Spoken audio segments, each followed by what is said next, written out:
Hey, you ever want to play your favorite anime character in a tabletop RPG and the system would, kind of let you do it, but not really? Well, then you should play Worlds of Myth. Welcome to MythTube, where we build your favorite anime characters in Worlds of Myth. What is Worlds of Myth, you may ask? Well, Myth is a tabletop RPG that I designed to allow you to build the over-the-top characters you only find in shonen battle anime. Characters like Naruto, Deku, Meliodas, and Ken Kaneki are all examples of characters this game can easily let you build. The game is in late beta right now, so you can head on over to worldsofmyth.net and download a free PDF, and you can also download a variety of other supplements. Yeah, for free. My goal is to spread awareness of the game before its official launch, and I want as many of you as possible to have fun playing it. You can also head on over to our Discord at Sinister Jester Worlds of Myth, where you can talk all things about the game, find a group to play with, or check out some of the other games we're testing.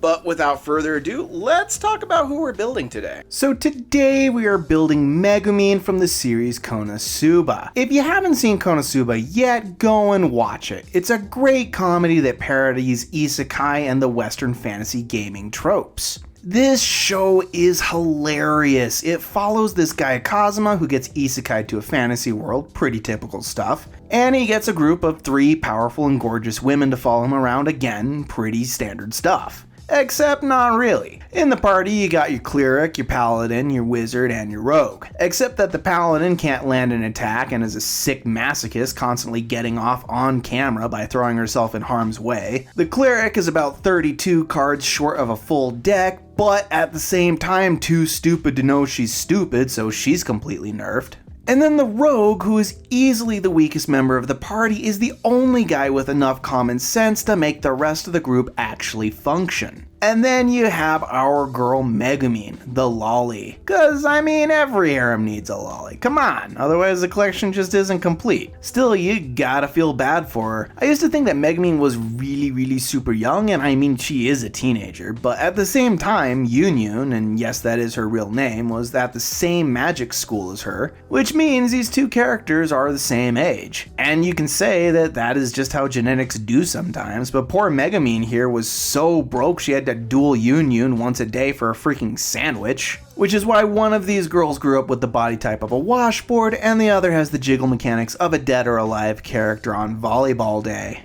So somebody got malnourished, just saying. So first things first, let's go over Megumin's abilities and why she is simultaneously the most overpowered and underpowered wizard a party could ask for. Her deal is once a day she can do this. うつせみに忍び寄る反逆の摩天楼、我が前に訪れた静寂なる信頼。時は来た。エクスプロージョン。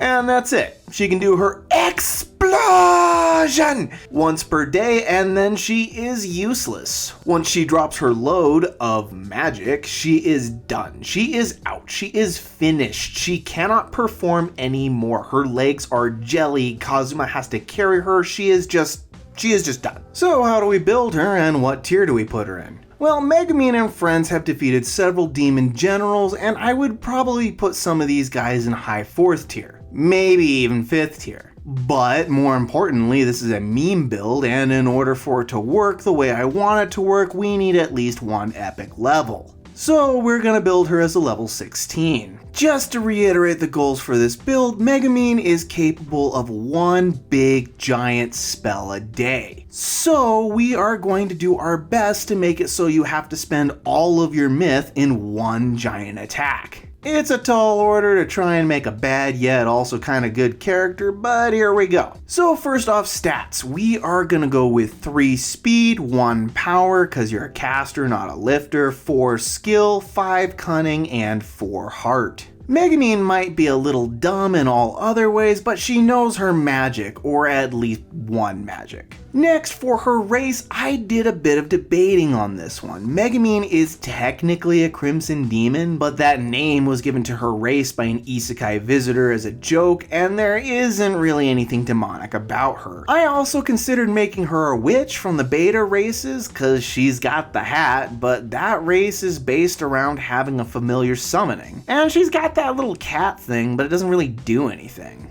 So we're just gonna go with a plain old ordinary human.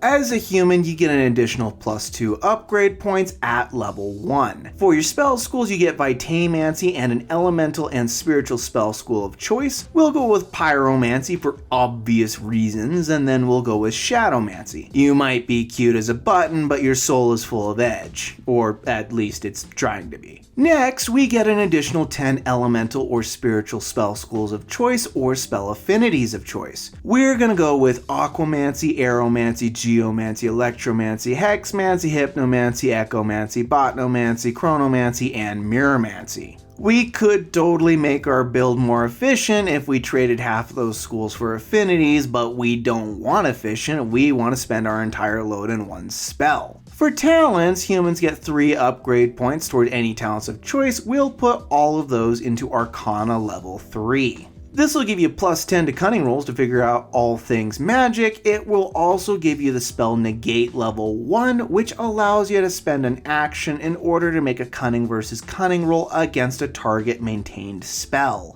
If you succeed, the spell is dispelled. The myth cost to cast this is equal to the spell you are trying to negate before affinities +3.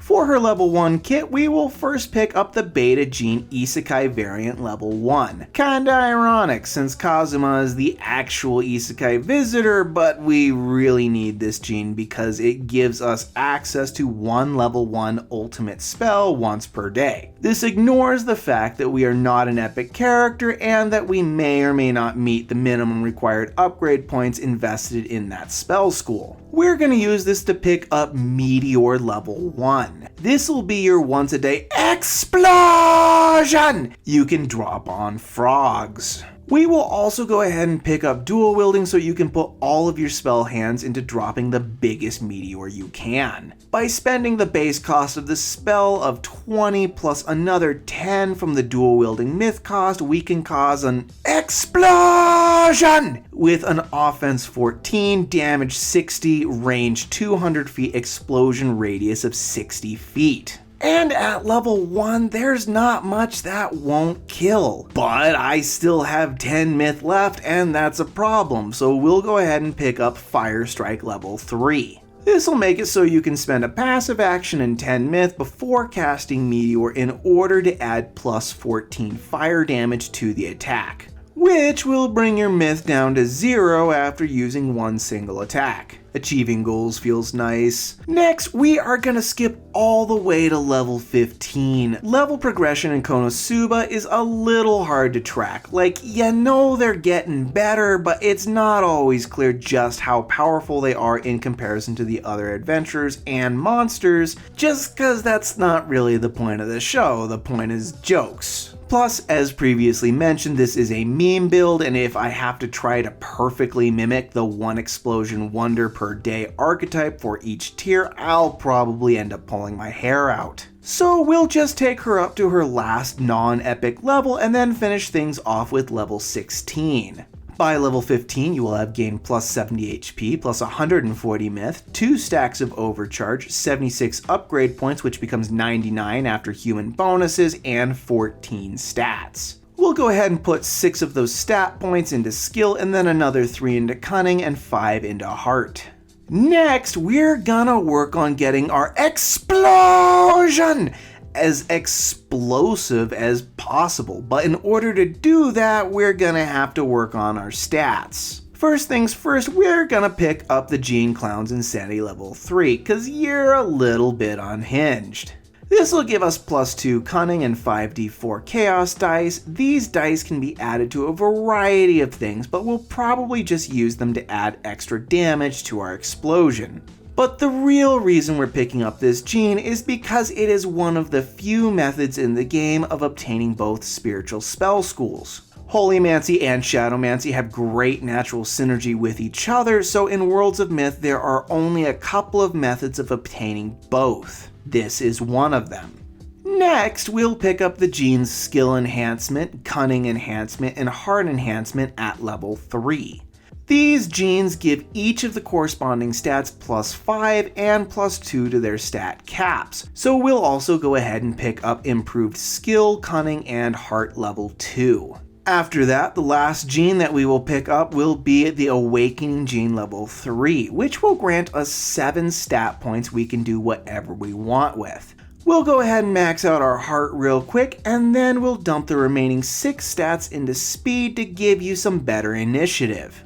Then we'll do improved speed level 1 to get that stat minimum of 10, and then we'll do godly speed and efficient. Together, these 2 growths will grant us an extra action each turn. Now that that's out of the way, let's start juicing up our 1 attack. We'll start by picking up Lasting Amplification level 5. This makes it so anytime we cast an amplification spell, we have to spend an action instead of a passive action, and we have to spend an additional 3 myth. But the amplification lasts for the remainder of the battle instead of just the rest of the turn, and you can do this up to 5 times. Next, we're gonna need at least 4 more amplification spells. We'll start with Holy Strike and Dark Strike level 3. These 2 amps grant plus 12 dark and holy damage respectively, but also grant another plus 5 damage when you have at least 1 other amplification spell active. This means that together they will be adding an extra plus 34 damage.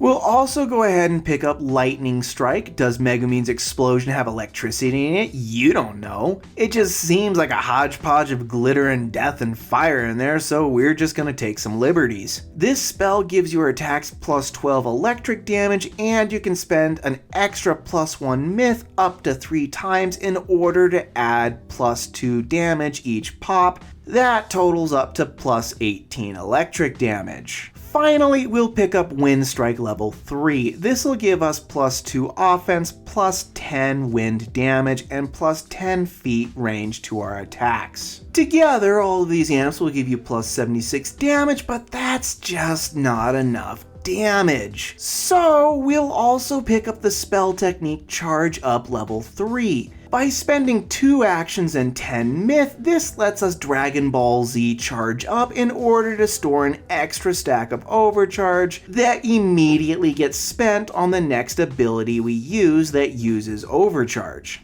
You can do this up to 3 times. Keep in mind that a standard overcharge effect grants plus 1 offense, plus 20 damage, and plus 50 foot range to an attack. But that's still not enough damage, so we're gonna pick up the spell technique Attack Incantation level 3. By spending 10 myth in a single action, becoming a passive action on each casting beyond the first for that turn, you get to add an additional amount of damage to your next attack equal to your cunning stat, which is 17 at the moment. You can do this 3 times, which makes these like mini overcharge stacks.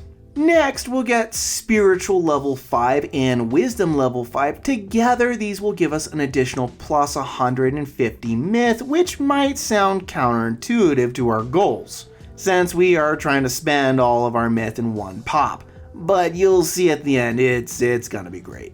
Next, we'll go ahead and grab Durable level 5 for another plus 50 HP. You survived being partially digested by a giant frog, so you're a bit tougher than you look. And then I don't know what else to get her for this level exactly, so I guess we'll juice up our speed to 15 with improved speed level 6. I did also fail to mention that Isekai variant has a debt mechanic which absorbs another 2 upgrade points from your level 2 and level 3, bringing us down to 10. And then, I don't know, I guess we could invest in some talents, so we're gonna get Arcana level 4, which will let you use Negate as a reaction by spending a counter. The wiki also says she carries around a lot of coupons despite having ridiculous amounts of gold from her travels, so I guess we'll also grab Wealthy level 3. That'll give us an extra 1d20 times 300 credits a day. Credits are myth currency. It's barely used in the system right now, but the armory is coming. Someday. Then we'll also grab Haggling level 3 to get those great deals. You can haggle with a merchant by rolling a d20 and adding your cunning or heart, GM's choice, to your roll plus 10. For each point you beat the opposing roll by, you can add or subtract 5% from the price up to 50% the original price or 150% if you're selling. You can also re-roll up to 1 time per merchant you're dealing with. Finally, we'll grab Seduction level 2. I just found out while making this video that apparently these two happen. I don't usually use stuff from the manga, but desperate times. That'll give you +5 to rolls involving seduction, and it will let you flirt in the middle of battle by spending a passive action and making a heart versus heart roll against a target. If you succeed, the target gets -3 offense, -3 defense, -5 damage against you until you deal damage to them. Characters who break out of your charm are immune to this effect for the next day. And finally, we are at level 16. Dang man, making a build this limited with that many points is rough. As a level 16 character, you are now considered an epic level character and can freely pick up upgrades with the epic tag listed in their cost. For this level, you'll get +5 HP, +10 myth, +1 stack of overcharge, 6 upgrade points, +5 to all of your stat caps, and +1 stat. We'll put your 1 stat point into heart, and then we'll also get improved heart at the next level in order to increase that heart stat again. And then we'll pick up the one thing we built her up to this level for, attack incantation level 4. With a minimum heart of 15, the epic title, and 5 upgrade points, you are now able to stack your attack incantations infinitely, which means we are only limited by our myth. And that completes the build. So how did we do? Well, the entire goal of the Megumin build was to cast one and only one super spell per day that deals a shit ton of damage while expending all of our myth in one go. So here's what you do. Turn 1, cast Lasting Fire Strike, Holy Strike, and Dark Strike. Turn 2, cast Lasting Wind Strike and Lightning Strike. Then for turns 3 through 5, use Charge Up to gain 3 stacks of Overcharge. On turn 6, cast Attack Incantation 4 times. Repeat until you only have 65 myth left, that'll take you up to turn 14. Then on turn 15, pop 2 actions and 30 myth in order to cast a dual-wielded Meteor level 1. Spend another 30 myth to activate your 3 stacks of Overcharge, then spend another 3 myth to add an extra 6 damage from Lightning Strike. And then finally spend your 5d4 Chaos Dice, which will give you an average of +10 more damage. And when you let that sucker rip, if you total all of that together, your explosion will look like this. Take a moment to appreciate this magical number that I did all those maths to bring into your life. That's 842 damage in a 360-foot radius explosion. Remember when we built Goku a couple episodes back, the level 30 form stacker build? Yeah, this attack can one-shot the Goku build at maximum power with damage to spare.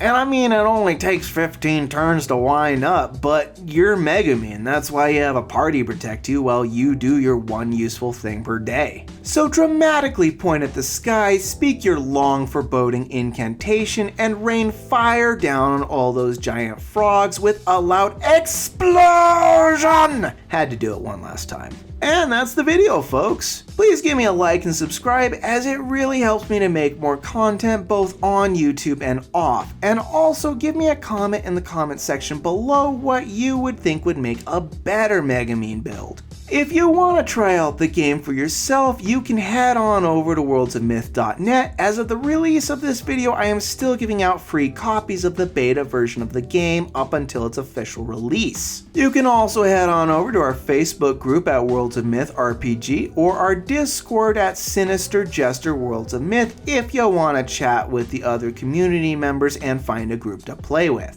And with that, my beautiful weebs, I bid you farewell. Peace.